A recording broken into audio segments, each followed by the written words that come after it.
Որն է իմ առաքելությունը որպես ծնող։ Պաշտպանել, կասեք դուք, օգնել, աջակցել, փրկել, երբ վատ իրավիճակներում է, կերտել այն մարդուն, ում կուզենք կերտել, նաև տեսնել մեծ տարիքում, մարդ դարձնել այն առումով, ով կկրի այն արժեքները, այո։ Ոչ մեկին չեմ ասի ոչ, բայց ոնց գցում բռնում եմ, ոնց խորանում եմ, ոնց տարիքս է արդեն հուշում իմ առաքելությունը որպես ծնող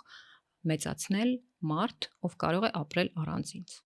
Ասել եմ մեծացնել ինքնուրույն մարդ։ Ինչ չենք հասկանում ինքնուրույն ասելիս։ Խոսքը չի գնում միայն ինքնուրույն տնայիններն անելու, ինքնուրույն կոշիկները հագնելու, թեև դրանք անչափ կարևոր են։ Համբերատար նստելու սպասել մինչև դրանք կանի։ Խոսքը գնում է ինքնուրույն խնդիրների առերեսվելու, այդ խնդիրների տված բացասական հույզերի հետ գլուխ հանելու, ինքնուրույն ընտրելու կյանքում կարևոր, երբ կա մեծ ընտրություն, ընտրելու ամենակարևոր տարբերակը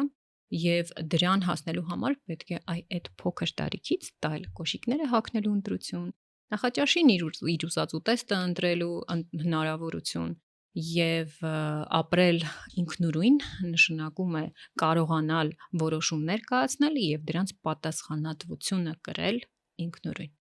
Չէ՞ որ ես նրա կողքին չեմ լինելու, առնվազն ոչ միշտ։ Նա մի օր մեծանալու է ու խուսափելու է ինձանից, որովհետև սոցիալական զարգացման այն փուլում է, որ կարևոր է ընկերների հետ լինելը, կարևոր են ընկերների կարծիքները եւ այն հրեշտակը, որը մինչև 10 տարեկան միշտ ինձ պաշտում էր, իմ ասածները լսում էր, ամեն ինչում հարմար էր եւ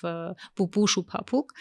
մի օր դադարելու է այդպեսին լինել եւ հենց այդ ժամանակ է, որ նա կարիք ունի ինքնուրույն որոշումներ կայացնելու եւ դրանց համար պատասխանատվություն կրելու։ Այնպես որ ինձ թվում է իմ առաքելությունը տալ նրան կարողություններ, տալ նրան իմաստնություններ եւ տալ համարձակություն եւ պատասխանատվության շատ մեծ զգացում։ Իմ առաքելությունն է մեծացնել երեխա, ով կարող է ապրել առանց ինձ, որովհետեւ ես միշտ չի, որ նրա կողքին եմ լինելու։